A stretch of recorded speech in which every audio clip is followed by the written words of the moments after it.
Hello दोस्तों, क्या हाल है। खुश हो ज़ोर उम्मीद करता हूँ सारे दोस्त कैसे से होंगे। भाई को दुआ में याद रखते होंगे।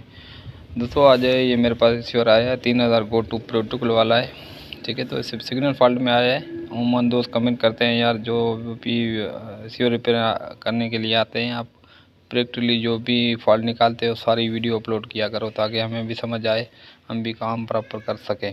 तो आज उन दोस्तों के लिए वीडियो बना रहा हूँ प्रॉपर, पूरी स्किप के बगैर। ठीक है दोस्तों, तो वीडियो मिस नहीं करना, पूरी देखना।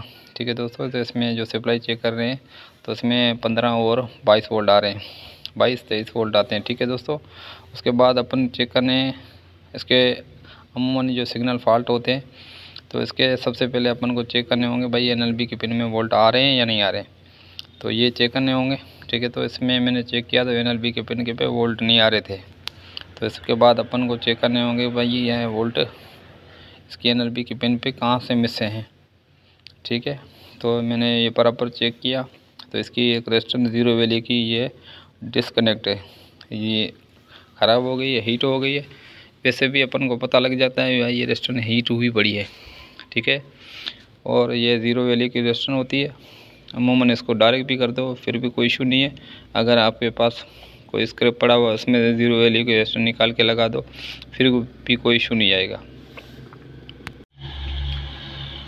ठीक है दोस्तों, तो सबसे पहले अपन ये 0 वैल्यू की रेजिस्टेंस ख़राब है ये लगाएंगे। ठीक है, तो उसके बाद अपन चेक करेंगे। इसमें कस्टमर बोल रहा था ये V वाले चैनल है यार, H वाले चैनल कोई भी एक साथ चला रहा था, तो उसमें अपन चेक करेंगे तो इसके वोल्ट V पे 13 आने चाहिए, H पे 18 आने चाहिए। तो फिर अपन चेक करेंगे इसके NLB के पिन पे वोल्ट कितने आ रहे थे। अगर 13 वोल्ट आ रहे होंगे तो इसमें V का चैनल चलेगा, अगर H का चैनल आ रहे होंगे तो उसमें 18 वोल्ट आने चाहिए। ठीक है, तो अपन इस पर चेक करेंगे। ये सबसे पहले 0 वैल्यू की रेजिस्टेंस है ख़राब, ये रेजिस्टेंस लगाएंगे। उसके बाद चेक करेंगे इसके वोल्ट कितने आ रहे हैं। अगर वो 13 होंगे तो अपन इसमें VH का फॉल्ट चेक करेंगे। चेक करने से सबसे पहले जो इसमें 50-50 ट्रांसफर लगा होता है वो अमूमन ज़्यादातर ख़राब होता है। तो सबसे पहले अपन 0 वैल्यू की रेजिस्टेंस है ये, अगर आपके पास पड़ी हुई है स्क्रैप बोर्ड तो उसमें से निकाल के लगाएंगे। अगर न्यू पड़ी है तो न्यू लगा दो।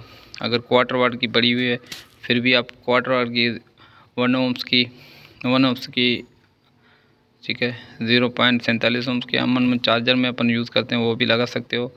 तो अगर आपके SMD में बेहतर रहेगी, अगर SMD में नहीं है तो आप इसको डायरेक्ट भी कर सकते हो।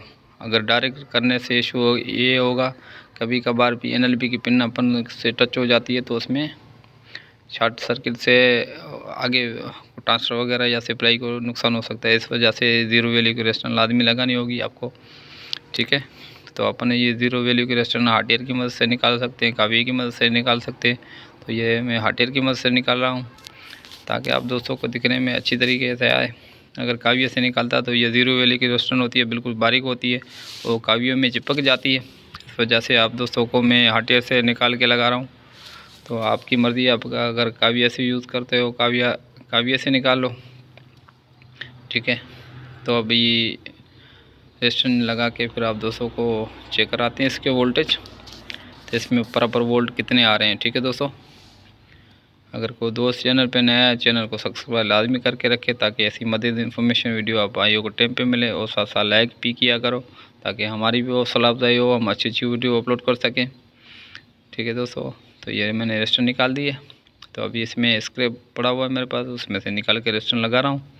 अगर आपके पास कोई स्क्रैप है तो उसमें से निकाल के लगा सकते हो, कोई इशू नहीं है। 0 वैल्यू की है। ठीक है, फ्यूज़ की शिकल में होती है। तो ये रेजिस्टेंस मैंने निकाल के लगा दी है। ठीक है दोस्तों, तो अभी इसके वोल्ट चेक कर रहा हूँ तो इसमें 14 वोल्ट आ रहे हैं, 14 से 13 वोल्ट। अगर NLB की पिन अपन लगाएंगे, NLB लगाएंगे।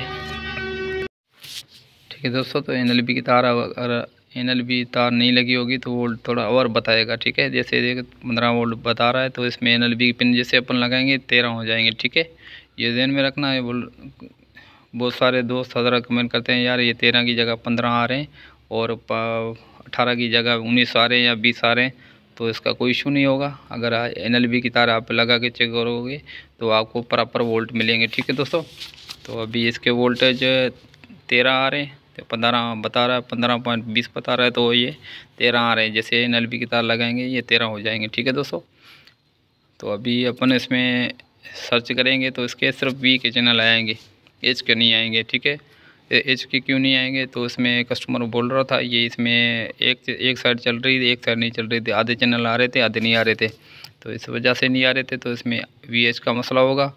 तो इसमें 50 जो ट्रांसफ़र लगा हुआ है वो अमूमन ख़राब हो जाता है। तो सबसे पहले अपन को वही चेक करना होगा, अगर ख़राब है तो अपन को वही चेंज करना होगा। सबसे पहले उसके वोल्ट चेक करने होंगे, इसके तीनों पॉइंट पे वोल्ट आने चाहिए। ठीक है, तो किस में 18 आते हैं, किस में 20 आते हैं, किस में तकरीबन 19 वोल्ट आते हैं तीनों पॉइंटों पे। तो ये प्रॉपर वोल्ट चेक करने होंगे। तो अपने को देखो NLB की तार मैंने जैसे लगाई तो इसके वोल्ट प्रॉपर 13 हो गए। ठीक है, तो ऐसे ही अपन को चेक करने होंगे बारी बारी इसकी वोल्टेज।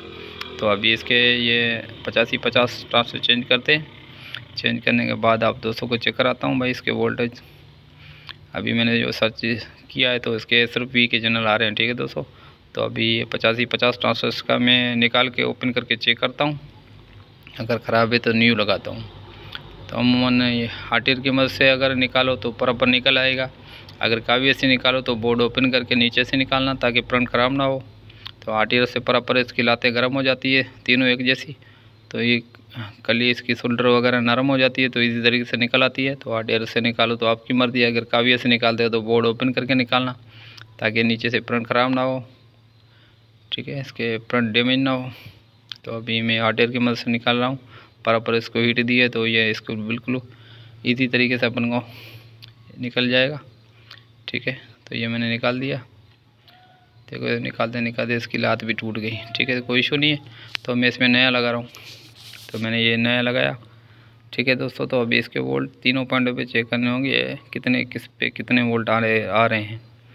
तो वोल्ट लाजमी चेक करने होंगे। ठीक है, वोल्ट ये मैं अमूमन हर वीडियो में बोलता हूँ भाई, वोल्ट आप चेक कर लोगे तो आपका 100% वोल्ट जो रिसीवर का मसला है वो हल हो जाएगा।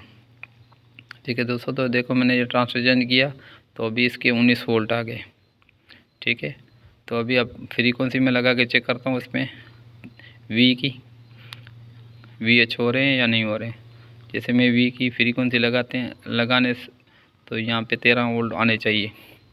तो अभी फ्रीक्वेंसी लगा रहा हूँ मैं, फ्रीक्वेंसी लगा के आप दोस्तों को चेक कराता हूँ भाई इसके वोल्टेज VH दोनों रेडियो हैं या अभी भी मसला है। तो अभी एच पे खड़ा है तो एच के वोल्ट आ रहे हैं 19 वोल्ट सही आ रहे हैं, क्या आ रहे हैं। तो अभी मैं वी का चैनल चेक करता हूँ।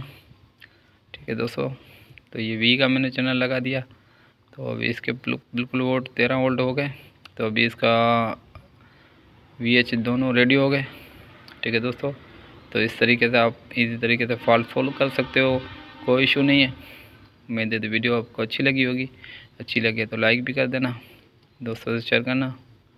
ठीक है दोस्तों, इसका रिसीवर बिल्कुल रेडी हो चुका है, इसके सिग्नल वगैरह बिल्कुल ओके आ चुके हैं, इसके चैनल भी प्रॉपर रेडी। तो आप दोस्तों को इसके चैनल भी चेक करा देता हूँ वी और एच के। ठीक है दोस्तों, तो अभी इसके ये एच का चैनल चल रहा है, तो अभी आप दोस्तों को वी का चैनल चला के चेक कराता हूँ। उम्मीद है वीडियो आपको अच्छी लगे तो लाइक भी करना, दोस्तों शेयर करना। मिलते हैं अगली वीडियो के साथ, तब अपना ख्याल रखना भाई को दुआ में।